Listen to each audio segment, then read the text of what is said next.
Just wanna rub my belly while we're watching TV. I really want her to get up and make something to eat. Step out the house fresh when I go and get the bag. Popping bottles, popping tags. It's just somebody's fat boy swag.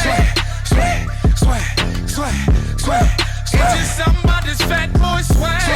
Swag, swag, swag, swag. It's just somebody's fat boy swag. It's just somebody's fat boy swag. It's just somebody's fat boy swag. Swag, swag, swag, swag. It's just somebody's fat boy swag. Swag, swag, swag, swag. It's just somebody's fat boy swag.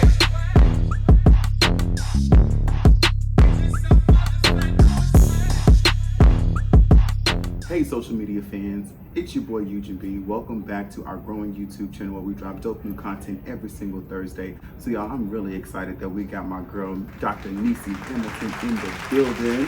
Yeah, Nissi, you are a national comedian. You are a mother of 7. Yes. You got so many things going on, a survivor of human trafficking. Yes. So we're definitely excited that you carved out the time to come and speak to little old me. Because I love you. I love you too. I love little big old you. This is my girl, y'all. We are, she is so funny. She's so hilarious. I love her spirit and her energy. She has been making me laugh all day, you know, up until this moment. But I really wanted to have her on the show to talk about a very, very serious topic. And as you guys saw in our promo, you know, every year, 600,000 to 800,000 men, women, and children are trafficked in, you know, out into the country and through the country's borders. Yes. And so we're facing a similar epidemic here in the United States. And I wanted to definitely bring this to light and have Dr. Hamilton come on in and talk to us a little bit. So I'll let you go ahead and introduce yourself. And I really want to get down to the root of, I told you I was gonna try to do as little amount of research as possible so that I can be, so I can ask all the questions, you know, as if I didn't want to know anything before coming in there. So I'm respectful. If it's something you don't want to answer, you can definitely decline to answer. But tell us a little bit about yourself. Awesome. So I'm Dr. Nissi Hamilton. People refer to me as doctor because my life is study. Like my life is study, my children's life is study. People, you know, therapists actually watch the trajectory of our success so that we can measure the life expectancy of survivors. And some people don't know that that's a thing. So, you know, it's actually like a thing to make sure like I'm alive because for statistical value, right? For research purposes and things like that. So it's very interesting. Wow. So let me ask you this. So you obviously are talented. You obviously have a wealth of knowledge. You're educated. You're beautiful. You got all these things going for you. How did you end up being a victim of human trafficking? Well, yeah. So, you know, you don't wake up thinking, you know, hey, I want to sell myself. You know, somebody positions you for that. So when you think about, to dumb this down, when you think about a pimp, right? He's like any other average American. He wants to observe financial freedom, you know, but he has a personal agenda. Now, having financial freedom is not the problem. The way to financial freedom is what's the problem. And because people value money more than they actually value people, then their wants, needs, and desires get lost in translation. And so they don't think about how can I substitute my gift or my talent, which the Bible says your gifts will make room for you. They don't think about how I substitute my gifts and my talent, or that I'm a walking, talking seed and God is looking to plant me into something, you know, so that I can walk into my inheritance. People are not thinking like that. They're strategically thinking, how can I get what I want and need and desire right here, right now, with the least amount of resistance? And this is where human trafficking comes from. Now, when it comes down to children being trafficked, because I was trafficked as a child, I didn't wake up with this lifestyle. This is a lifestyle change. And this is a lifestyle inheritance for me. So in a lot of different ways, because people just, you know, they still just don't get it, you know. Houston is number 1 for human trafficking. Let's start there. Wow. We're number 1 in human trafficking. So before human trafficking was even a popular occurrence, as in name recognition, which happened in the early 2000s, people had no idea. They automatically assumed that human trafficking was a special occurrence that happened overseas. Yeah. But little did they know it was happening here. Right here. Right here. And so before anybody could have a name recognition to it or what it was, especially in the African American community, we overlooked human trafficking, and we participated in human trafficking values and resources so much that we didn't even know that we were doing it, or that we were even encouraging our children to participate in this social divisive issue.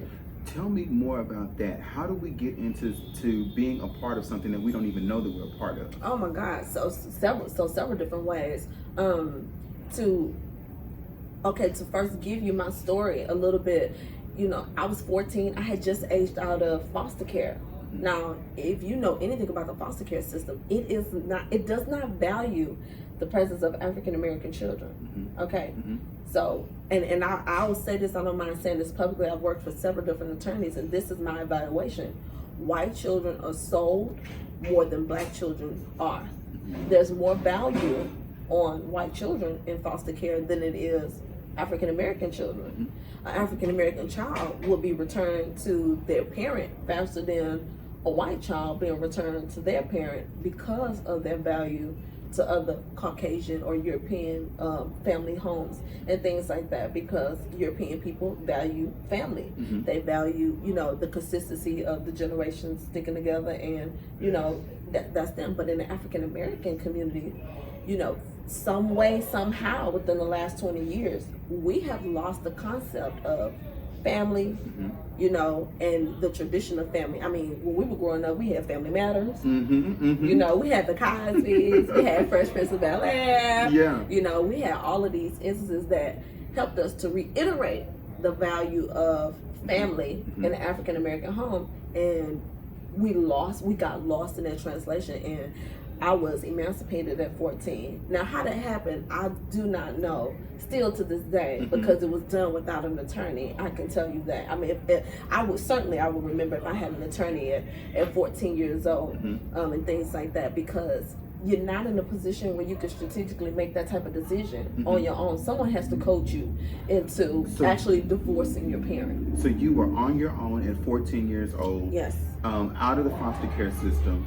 So you're just considered aged out because I was not relative adoptive material, because I was so old already, and I was considered efficient. I could, you know, manage things on my own instead of, but you're still 14 years old. I am still 14 years old, and you know, you can't even legally work. No, I can't. But you know, in our court system, it's still white supremacy. If you know, when you're dealing with judges who devalue the life expectancy of African American girls, then you get the result that I got. If I already think you're going to be on drugs, if I already think that you're not going to be able to reform to societal norms, if I already believe that your statistical value is only going to amount to you being on welfare and having children, then let's just cut ties now. That way the state doesn't have to be responsible. Right. Oh my God. Right. So let me alleviate the responsibility now. So instead of me, you know, being not just a charity case, because I wasn't a charity case, but instead of extending state resources to me, you go ahead and you mess up your life on your own, and then we're gonna reprimand you for things that we probably should have taught you before we put you in society. Oh my gosh. So that is social injustice. And this is why we're seeing so much social justice, because of the injustices, right? And so from there, my life was stricken with nothing but elemental harms, productive harms, societal harms, generational harms, generational trauma, all at one time. Oh my goodness. And so, you know, it's, you know, Darwinism, social Darwinism, survival of the fittest. Are you fit? Are you fit to survive in this environment? And for me to go from that being a normal, which shouldn't have been a normal for me, to the state relinquishing responsibility for me like that, and then me immediately having to be responsible for my own self, Without the resources to do it. No resources. Who's looking for me? Mm-hmm.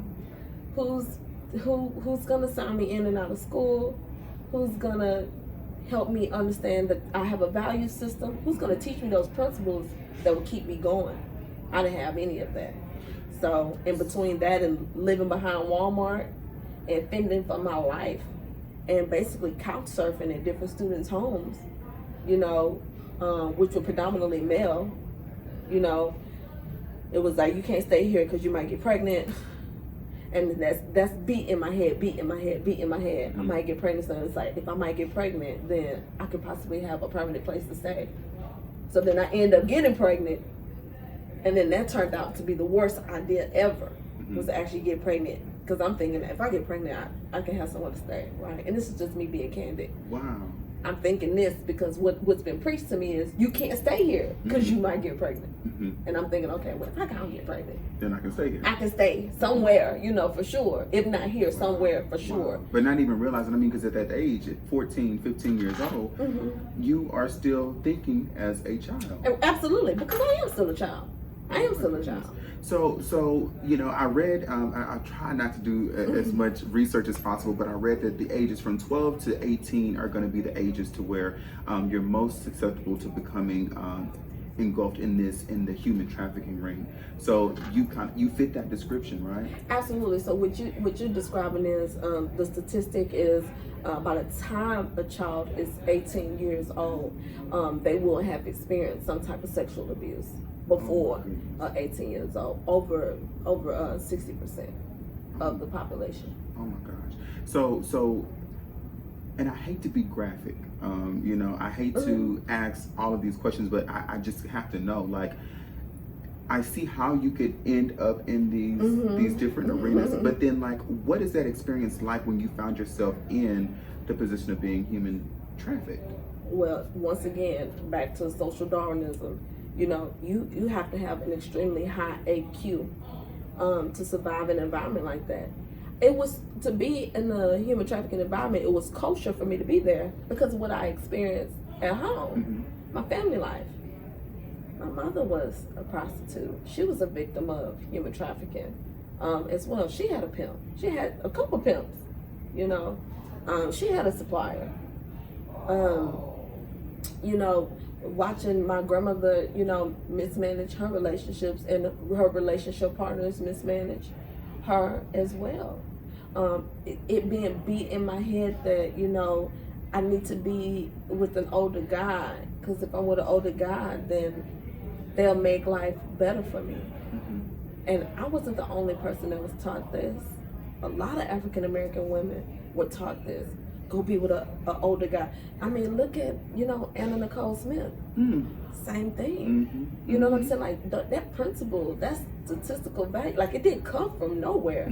It came from somewhere. Go be with an older guy, and then it's gonna make everything better. Do you see the disparities between the two? Anna Nicole Smith, Absolutely, woman, absolutely. Hugh Hefner. I mean, that is absolutely, that is trafficking in itself, in reality. And we're sitting here watching this stuff happen, and we call it a business, or we call it, you know what I mean? But it's not. This is really human trafficking.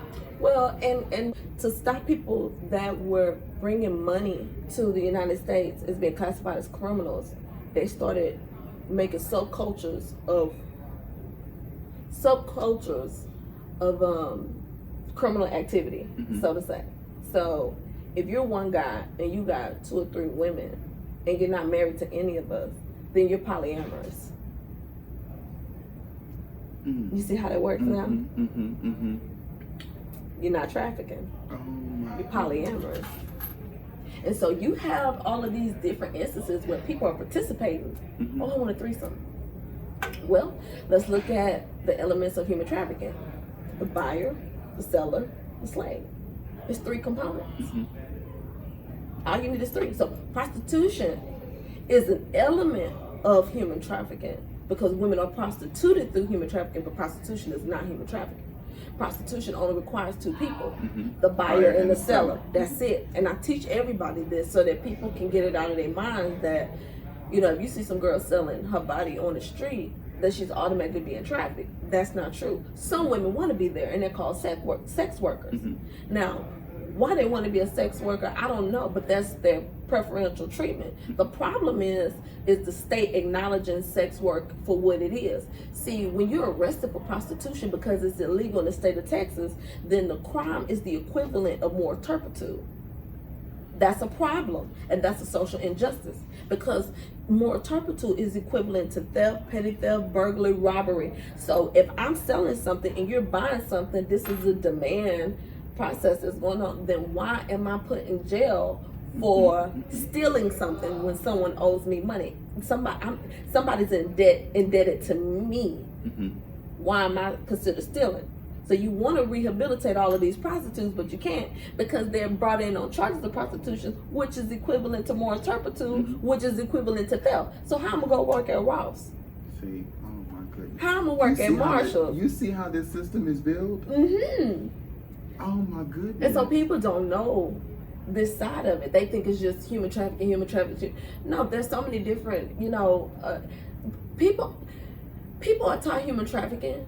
They got a lot of people got like the dumb version, like the most narrow version that you can give to people without being too graphic, right? And they understand that, some people somewhat, but then there's an academic side of human trafficking, and that's where I come in at, because people are starting to learn how to value the academic side of human trafficking, and that's what we're going over right now. What this means and why is it a social injustice for African American girls? If you notice, human trafficking is #1 in Houston. How many other African American girls do you know that are survivors that are where I am right now? Not any. Okay, there should be a problem. It should be a problem for you, and it should be a problem for me. Why aren't more girls speaking out? Who's the puppet master? Who's keeping everything under control? What's happening? Why aren't more black women other than myself? Because there are other Nissis. I don't just do this for me.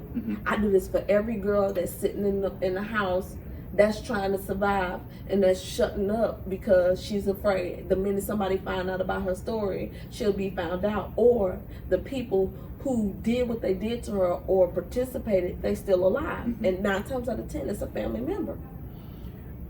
I know this may sound very ignorant, Nissi, but do you think that they don't know that they're being trafficked? Like, a lot of girls don't. When you were going through this, was there ever a moment where you said, oh my gosh, I'm being trafficked? No, because I was around girls who wanted pimps.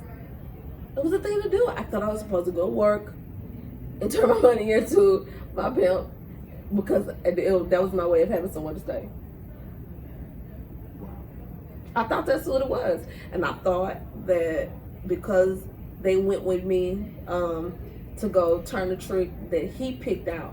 So that's the thing, when you're being trafficked, you don't get to pick out your tricks.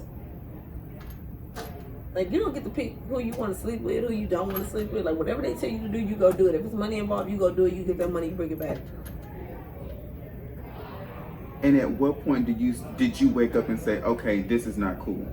I did not know that it wasn't cool. You know what?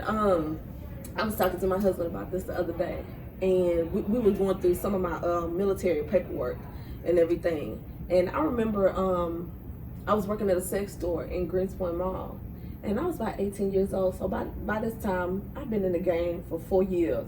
So I'm about right? Because I've been in with the same, and I've seen 25, other girls.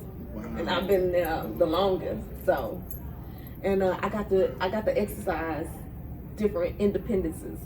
So when you're about to exercise different independences, or you get to have different things that you get to do that you like, or whatever, because you've been around and you're considered trustworthy. This is insane. Like, it sounds to me like a whole business where you start at the bottom, you kind of work your way up in the company, and now you get other privileges that the other girls don't do. And you actually are, and am I saying this, I don't want to be too forward, but are you now pulling in other girls too? No, okay. Not all of them. Some girls do, some girls don't. Okay. I wasn't that one. Like, because I was so young and I was such a baby, I was protected like a baby. Oh my goodness. And that was more of a value, like, if we can send her to school, we can get this out of her, you know what I'm saying? It was definitely a caste slave system injected. So what I mean by that is, in my book, I talk about being an A1 field hand. You were considered an A1 field hand by how young you were and how much you brought, how much cotton you can pick and how much you brought to the table. And then they valued you so much that they could project the value of your children if you were to have children. So that's what was happening to me. I was in a caste system and I was considered an A1 field hand. I was a slave. Oh my God. At 15 years old.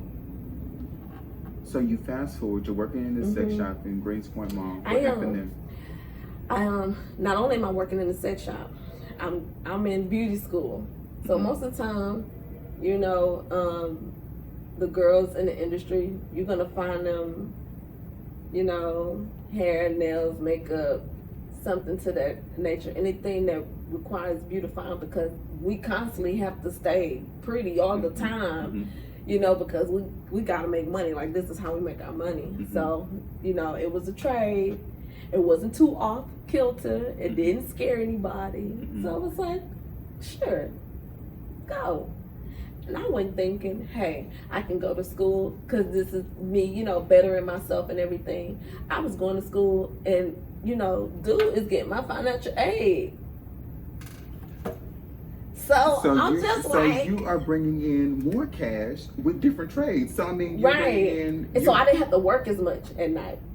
Oh my So God. I could pick the days that I wanted to work because my financial aid was giving the money. It was a trade-off for the money. Now this is real exclusive because don't nobody know this piece. This is the book stuff, child. This is the book stuff. Oh my God. Give us the book. Give us the book. Yeah. So, but yeah, so it was a trade. So I got to, this is me having a break.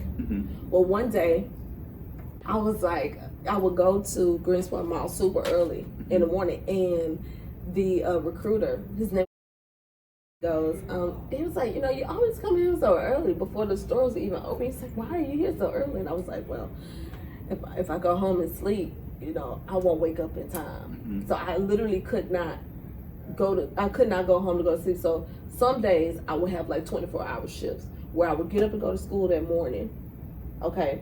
And I you know, take care of my kids, you know, whatever. I may have got 1 or 2 hours worth of sleep. I would get up and go to work that night. I'll be at the club that night. And then when I leave the club, sometimes it's 6, 7 o'clock in the morning, you can't go home to go to sleep. I gotta go straight to work because I gotta open the store at 9 o'clock in the morning. Wow.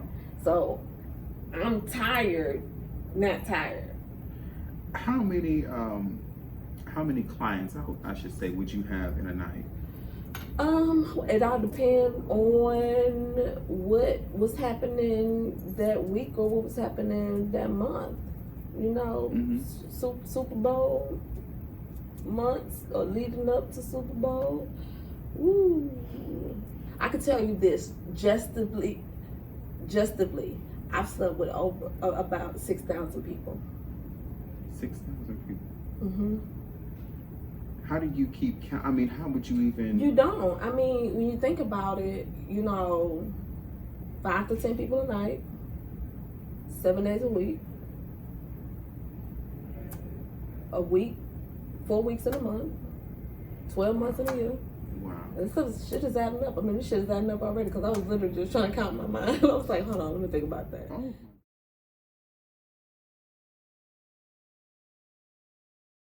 That's crazy. So are these repeat? Some was just one time. So you get 1,600 people a year, and I mean, shit, I was in a gang almost 6, 7 years. So how much is this costing? Like, how much are you getting paid, and how much are you having to pay? Oh, you don't get paid. So you don't get any money? No, you don't get paid. If I child with a coin. So you're doing this. No, I'm just really trying to paint the picture and to understand that you're doing this. You get no compensation for this. You give all of the proceeds to your pimp. In exchange for what? For you to be protected? For you to be AC, running water, lights. So your children. I mean, by the time I was 17, I had 2 children. I was 15, I had the first one. 16, I had the second one. I hadn't even turned 17 by the time I had the second one. Oh my goodness. So you're working at the sex shop at Greens Point, and the recruiter that you're referring to is your he's a Navy recruiter. recruiter. And he kept telling me, he was like, yo, you should really join the military. And I'm like, no, I'm in beauty school, I got it worked out, So one day he has this conversation with me, and I mean, it blew my mind. He said, you got Chinese people that come to America. You have African people that come to America. You have all these people that come to America to get education. And he was like, in the education that you want, you gonna settle for a freaking cosmetology degree? And every day I went to school, I thought about that. I thought, man, I got all these people want to get the education that I got. You know, I got access to, and all I want in life is a cosmetology degree. Like, dude, you know, I was sick to my stomach to think that somebody outside of my circle, you know, saw me as a better person, or saw that I could do something more, or just that seed of me being something more. It was instantly planted right then and there. So that shit was in my brain every single day. And I remember one day, my pimp, he had got a new girl, and me and the new girl got into a fight with each other and stuff. And you know, things went bad because they were both like on coke real hard and stuff, and it was getting worse. You know, people get sloppy. You know what I'm saying? Like, cause they got money coming in, hand over fist, and people just get sloppy because they, you know. Was there any substance abuse that you ever encountered? Not me personally. Okay. I never did drugs. Okay. I never been a druggie. I couldn't. I would always cry. You know, just the trauma. You know, it was like for them, because I was so young, it was like, well, we already sending her body through. You know, we want to keep her a little while. Let's not drug her, kind of thing. Because I was young. You know, I was the baby out of all the girls. I was young. As a matter of fact, one of my homegirls, and she's still in the game a little bit, but she's actually just a stripper. She's not on that side. She knows, you know, like, we still cool, but she remembers when I was there at 16. Like, she actually coached me through. And I remember we did an interview with each other, and she was like, Nissi, I cannot believe that I even participated. She said, because I wasn't thinking, I wasn't, you know, trying, I wouldn't. I said, no, we're not even gonna let the devil win like that. I said, because the only way this could be illegal is if I testified against you, and I would never do that. Wow, oh my goodness. Because I love her. I love her. She looked out for me, and we still friends to this day, and we do everything, you know, and I do love her. I love the girls that are still in, that looked out for me back then, and that look out for me now. And, you know, and they want me to stay out and to be something just so that they can, you know, feel like, man, oh man, I want to cry. Somebody made it, you know what I mean? So one of us did it. Yeah. You know what I'm saying? Wow. And so that's a thing. Wow. So let's talk about how you're using your platform for good, and how you are helping people that are victims of human trafficking. So let's talk a little bit about some of the things that you're doing in terms of community work, community activism, and things of that nature. Yeah, so I started a Survivor's Voice of Victory early 2020. I kept thinking, what was the one thing that, had I had this, would have got me out of trafficking, or would have, you know, maybe not so much prevented trafficking, but prevented me from, you know, maybe trying to run and seek help or having an avenue. What would my, if I could turn back the hands of time, what would I wanted my reporting system to be like, right? And that's what was in my brain. So when I started Survivor's Voice of Victory, all I thought about was, how can I be a resource for people to report? I want people to practice reporting and it be safe without the disadvantage of CPS being involved or, you know, police being involved, other than to rescue the victim. We on your side, you know. And I said, food. Had somebody fed me. Like, I kept thinking all those times I was like eating out of that mark trash can. It was horrible. You know, eating behind people and stuff, eating chicken behind people. Like, that's the worst thing ever, to like eat chicken behind somebody that you don't know. It's like it's like the lowest of the lowest point, you know what I'm saying, you could be, you know. Like, we're sitting next to each other. You know, if you bit off a piece of chicken, I'm looking at you, you dressed, you know, you cool. I might go buy a piece of chicken off of you. You know what I'm saying? So silly. Not now with the Rona. Don't do it now with the Rona. I caught. Oh my So goodness. not now, but I'm just saying, you know, just if you could just go back in time and just think what it was like 20 years ago to dig in the trash can. And Walmart wasn't even eco-friendly back then. You know what I'm saying? They just got eco-friendly. But so that's the thing, Nissi. Like, you know, you look at you now. You are. I mean, you have no residue. Like, no one. baby, would that's ever, God, baby. No one would ever think that you have experienced all of these things. I and did. So that's. And you still come out and you still have a smile on your face, and you didn't let all of those things, you know, negatively impact you. I mean, that's pretty remarkable. And the fact that you're going back and you're helping those, the people, young girls, young boys. I mean, we didn't even talk about the boys. Did you ever experience any boys that were trafficked during that time? No, I never experienced any boys. It was always, you know, older women. And surprisingly, I didn't even experience anybody younger than me or somebody as young as me. It was always, you know, like when I was 15 or whatever, it was, you know, 18, 19, 20. You know, it was always an older age other than my age and stuff. So. And let me go back to something that we were talking about earlier when you were talking about being recruited by the Navy, because you are a veteran. I am a veteran. So, you know, and you know, I worked with the veteran population for a number of years, and I'm still kind of engulfed in it. It's something that's near and dear to my heart. So, you know, I definitely see the need for therapy and things like that. So that is a whole other set of issues on top of the issues that you had already experienced as a young girl. So tell me a little bit about your military life, in particular, because I read something, and you got to tell me if this is true or not. That was your escape? It was. That's how I escaped. That's how I got away. Okay, so I that's left to the military, but something bad happened, but I still got away. That was my escape. So my recruiter had me to he convinced me to sign up for the military, and I kept thinking, oh my God. So I tell my recruiter like everything that's going on, right? So it's actually my recruiter who was like, dude, y'all, like, you being trafficked, like, this unheard of. You got a pimp, like. And so my recruiter, I'm gonna tell you, he worked his off. When I got into the military, my life was so broken that they had to sign 8 waivers just for me to get in. Cause I had like no legal address, I had no legal parents, I had 2 dependents, I had a GED, like I had to find people to keep my kids, things like that. Like, it was.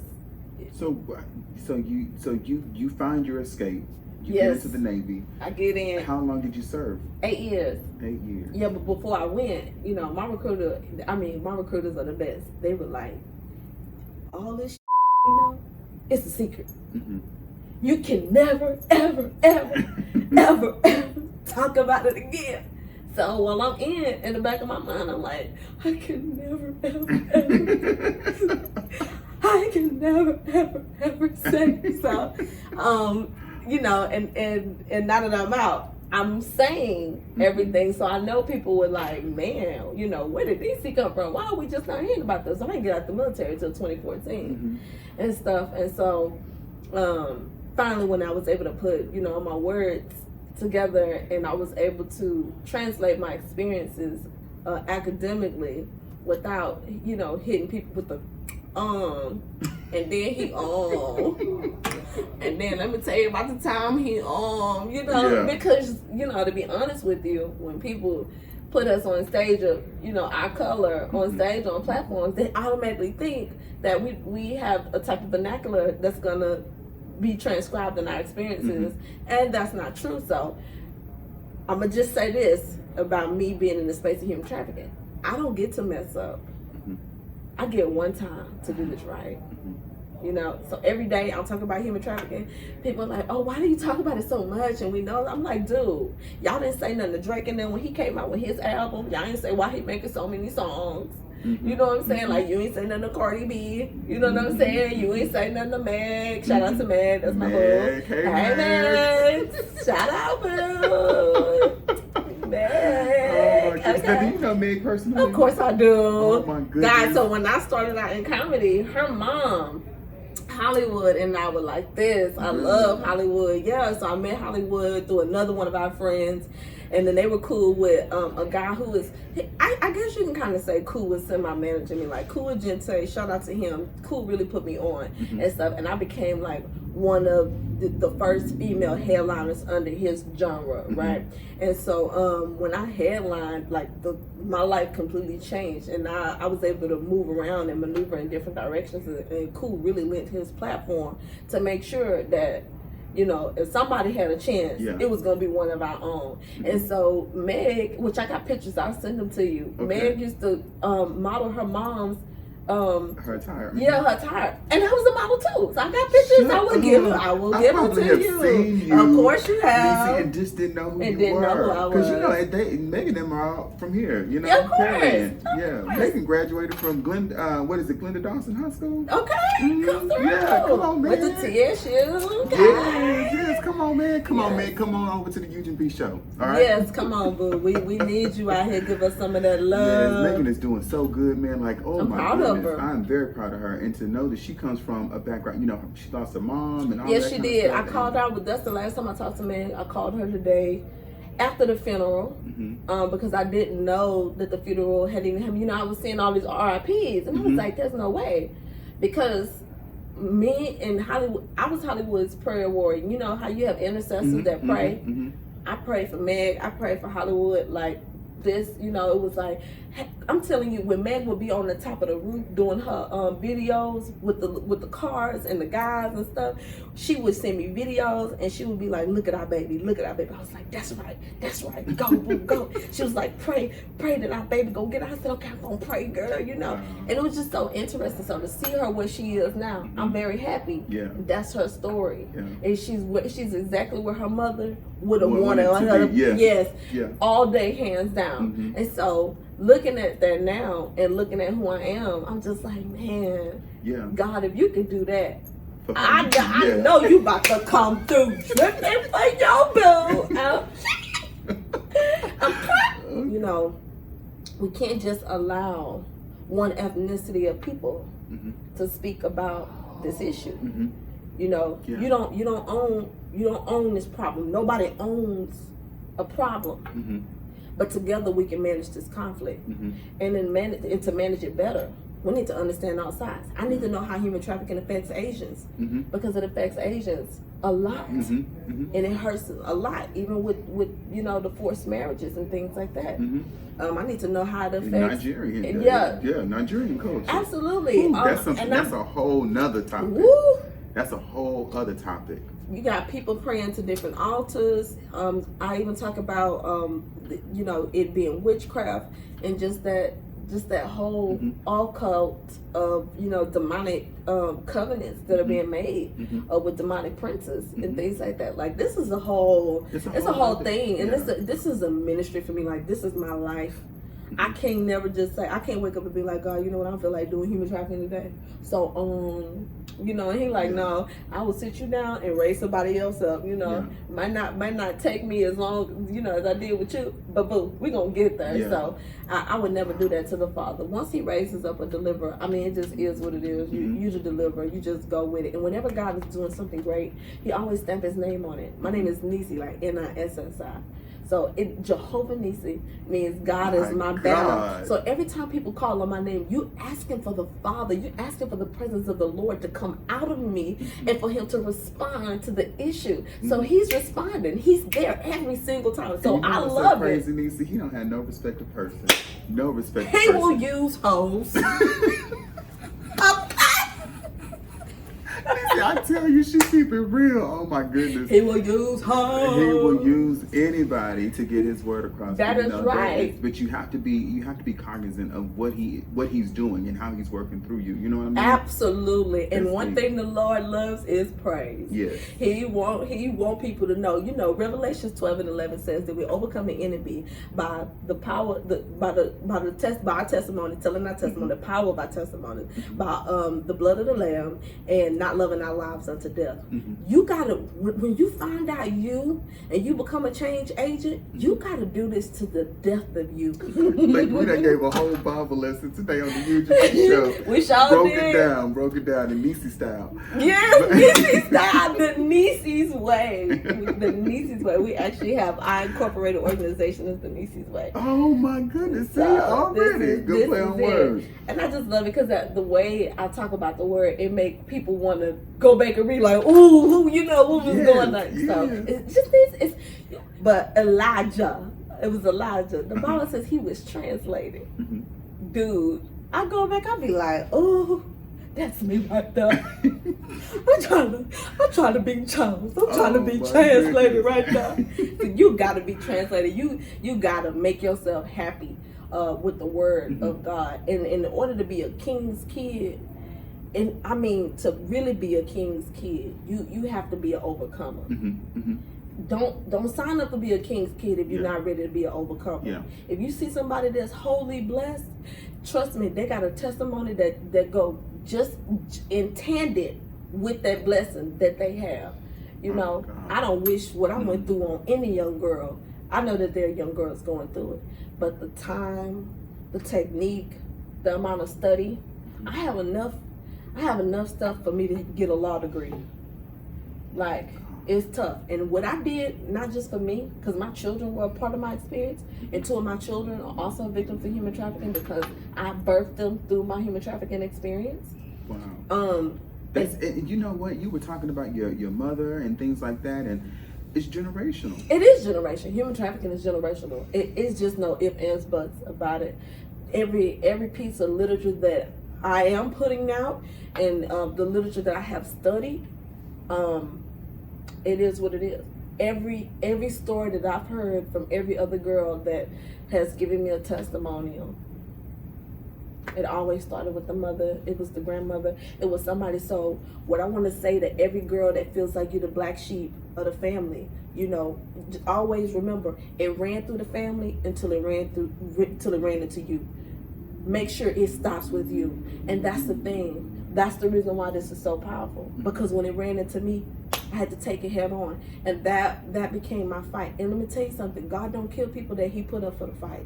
You know, so when I tell you he got your back, he say, I'll never leave you nor forsake you. He didn't say I'll never leave you and leave you. He said, I'll never leave you or hurt your feelings. Dude, he got you. So he is my everything. Wow. Oh my goodness. Everything. This is so powerful. I love him. This is I so love the powerful. boy. This is so powerful. So you got some projects that I wanted to touch on. You got a project that's on YouTube, not YouTube, Tubi and Netflix. Yeah, Tubi and Netflix. That's right. So Jenny Mai and Sadali and Sadavi, they started the Human Trafficking Project where they wanted to kind of film other girls' experiences and things like that. Now they filmed a lot of victims' experiences, and the ones that they chose, experiences that they chose, will be the ones that are on TV. My experience was talked about, but I don't think it'll necessarily be chose. We won't know until the actual final production of things. But the great thing about the project is everybody still got to hear my story. With they made me a part of all the production parts and stuff. I got to meet Jenny Mai. Mama Mai is so freaking cool. I love Mama Mai. Oh my God, this woman! If I could just keep up with her hair color, like, dude, I'm like, oh, I wish I could rock that dress right there. Lord, how she wearing that pink and green and purple like that. Lord have mercy, bless her soul. Today she green. Thank you, Jesus. So it's so you cool. guys can see it.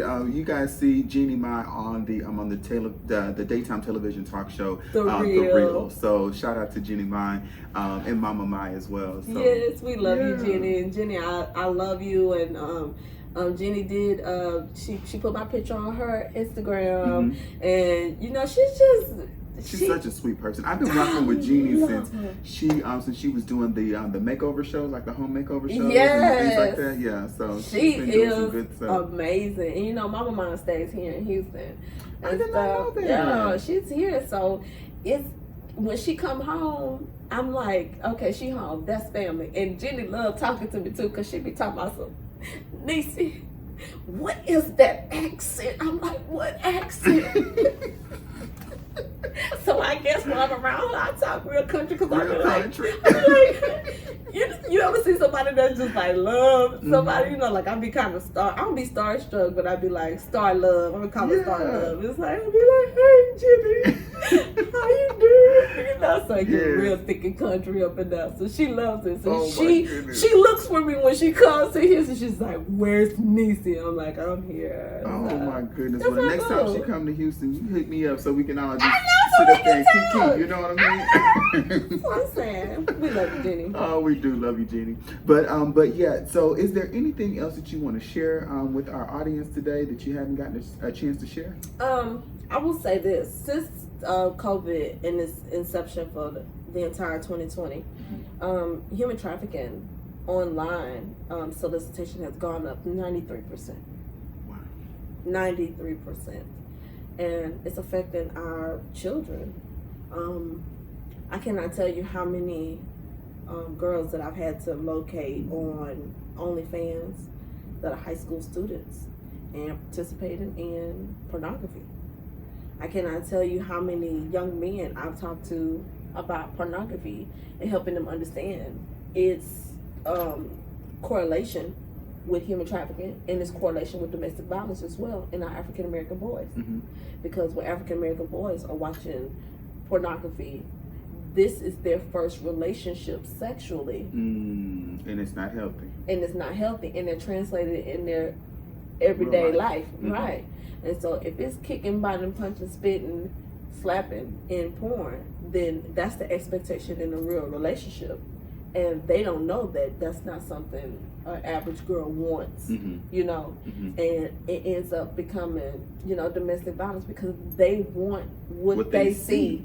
Exactly. And so they are what I call deep suspended animation, where they live in this world, and whatever they want in their world, whatever they want in this social bubble that they created for themselves, they live that exact life.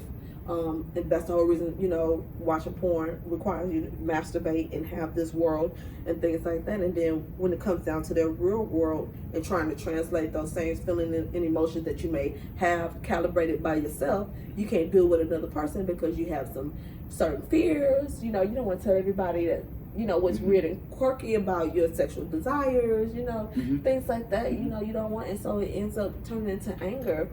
Because they can't be exactly who they can be when they're in their minds by themselves versus when they and right. Oh yeah, this will tell you, this is a whole thing. This is a whole study. And so what I'm watching happen right now is 25, 26, 27-year-old men have ED, and I'm like, ED is erectile dysfunction. Yeah, and I'm like, what the hell?